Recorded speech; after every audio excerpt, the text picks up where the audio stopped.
അങ്ങനെ കണ്ണൂരിൽ നിന്ന് ഞങ്ങൾ ട്രിവാൻഡ്രത്തേക്ക് തിരിച്ചെത്തി. അവിടെ നിന്ന് ഞങ്ങൾ വേഗം വരാനുണ്ടായ സാഹചര്യം എന്ന് പറഞ്ഞാൽ അമ്മ ഇങ്ങനെ ചെറുതായിട്ടൊന്ന് വീണിട്ടുണ്ടായിരുന്നു. അപ്പോൾ അങ്ങനെ കാലൊക്കെ ഒടിഞ്ഞ് അങ്ങനെ അമ്മ ഇവിടെ കിടപ്പാണ്. അപ്പോൾ അതുകൊണ്ടാണ് പെട്ടെന്ന് ഇങ്ങോട്ടേക്ക് വരേണ്ടി വന്നിട്ടുണ്ടായിരുന്നത്.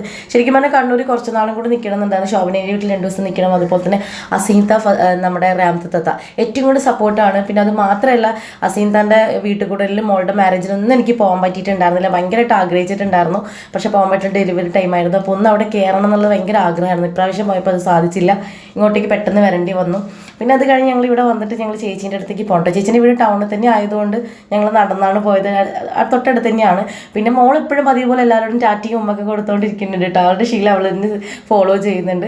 പിന്നെ ഞങ്ങൾ അവിടെ എത്തി ചേച്ചിയുടെ പറയാതാണ് പോയത്. പിന്നെ അവിടെ എത്തി ഞങ്ങൾ വെല്ലടിച്ച് സർപ്രൈസ് കൊടുക്കാമെന്ന് വിചാരിച്ചു. ആദ്യം മോളാണ് എത്തി നോക്കിയത്. പിന്നെ ചേച്ചി അവിടെ ഉണ്ടായിട്ടുണ്ടായിരുന്നു. അവിടെ അമ്മ ഉണ്ടായിട്ടുണ്ടായിരുന്നു. അമ്മയ്ക്ക് ഭയങ്കര കാര്യമാണ് കേട്ടോ മോളെ. അപ്പോൾ അങ്ങനെ അമ്മയ്ക്കായിട്ട് സംസാരിച്ച് ഞങ്ങൾ കുറച്ച് സമയം അവിടെ ഇരുന്നു. പിന്നെ ചായക്കെ കുടിച്ച് ഞങ്ങൾ റിട്ടേൺ വന്നു കേട്ടോ. ശരിക്കും എൻ്റെ ഫോളോവേഴ്സ് ചെയ്യുന്നതും അല്ലെങ്കിൽ എൻ്റെ സബ്സ്ക്രൈബേഴ്സ് കൂടുന്നുണ്ട്. അപ്പോൾ എല്ലാവർക്കും special thank you so much. Bye bye.